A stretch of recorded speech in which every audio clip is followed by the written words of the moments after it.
తెలంగాణ కాంగ్రెస్ లో మంత్రివర్గ విస్తరణ ప్రక్షాళనపై రాజకీయ వర్గాల్లో జోరుగా చర్చ సాగుతుంది. జూన్ 2 లేదా 3వ వారంలో కీలక నిర్ణయాలు ఉండొచ్చన్న ప్రచారం నేపథ్యంలో మంత్రుల నుంచి ఆశావాహుల వరకు అందరిలోనూ ఉత్కంఠ నెలకొంది.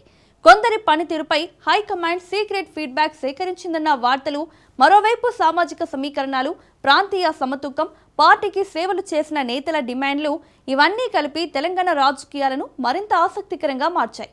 అసలు ఢిల్లీ పెద్దల మదిలో ఏముంది? ఎవరికి పదవీ గండం, ఎవరికి అదృష్టం తలుపు తట్టబోతోంది? పార్టీ వర్గాల్లో ఎలాంటి చర్చ జరుగుతుంది? Let's watch the story.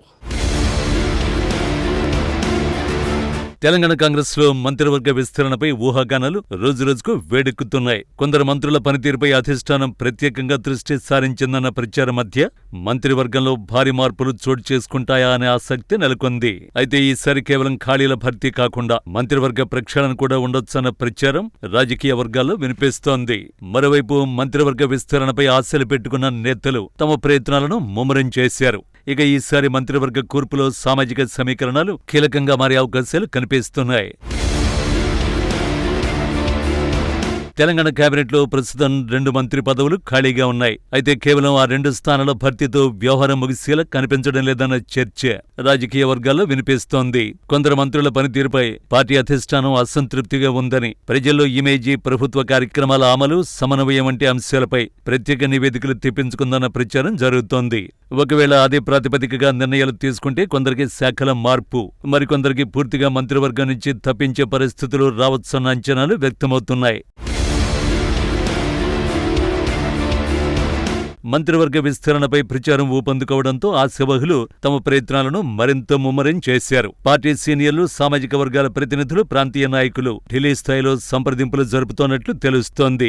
Speaker గడ్డం ప్రసాద్, పరిగి ఎమ్మెల్యే రామ్మోహన్ రెడ్డి కాంగ్రెస్ లో చేరిన తర్వాత మంత్రి పదవిపై ఇచ్చిన హామీ అమలు చేయాలని కోరుతున్న కోమటిరెడ్డి, రాజగోపాల్ రెడ్డి ఇలా పలువురు తమ వాదనలను అధిష్టానం ముందు ఉంచినట్లు రాజకీయ వర్గాల్లో చర్చ నడుస్తోంది. మరోవైపు రంగారెడ్డి జిల్లాకు మంత్రివర్గంలో అవకాశం కల్పించాలని, తనకే మంత్రి పదవి ఇవ్వాలని మల్రెడ్డి రంగారెడ్డి కూడా గట్టిగానే పట్టుబడుతున్నారు.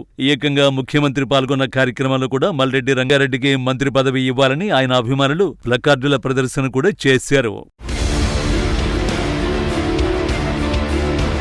మంత్రివర్గ కూర్పులో సామాజిక సమీకరణాలు ఈసారి కీలక పాత్ర పోషించే అవకాశం ఉందన్న అభిప్రాయం వ్యక్తమవుతోంది. లంబాడ సామాజిక వర్గం నుంచి ప్రాతినిధ్యం కల్పించాలని రామచంద్ర నాయక్, బాలునాయక్ వర్గాలు ఆశిస్తుండగా, మున్నూరు కాపు సామాజిక వర్గం నుంచి కూడా మంత్రి పదవి డిమాండ్ బలంగా వినిపిస్తోంది. నిజామాబాద్ జిల్లాకు ఇప్పటి వరకు మంత్రివర్గంలో ప్రాతినిధ్యం లేకపోవడంతో ఆ ప్రాంత నేతలు కూడా తమ వంతు ప్రయత్నాలు చేస్తున్నారు. జిల్లాల వారీగా, సామాజిక వర్గాల వారీగా సమతూకం పాటించాల్సిన పరిస్థితి అధిష్టానం ముందున్న ప్రధాన సవాలుగా కనిపిస్తోంది.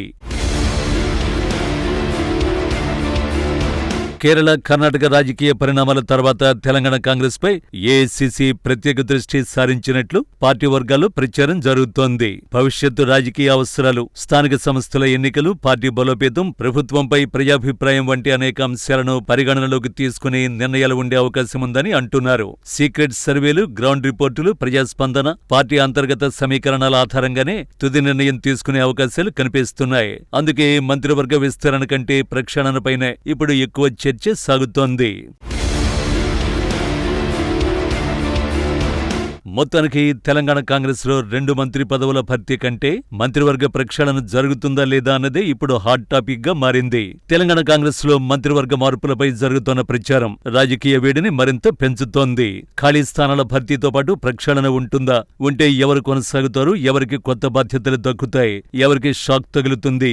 ఏ సామాజిక వర్గానికి ప్రాధాన్యం లభిస్తుంది? జిల్లాల సమతూకం ఎలా కుదురుతుంది అన్న ప్రశ్నలకు సమాధానం దొరకాలంటే అధిష్టానం నిర్ణయం వరకు వేచి చూడాల్సిందే.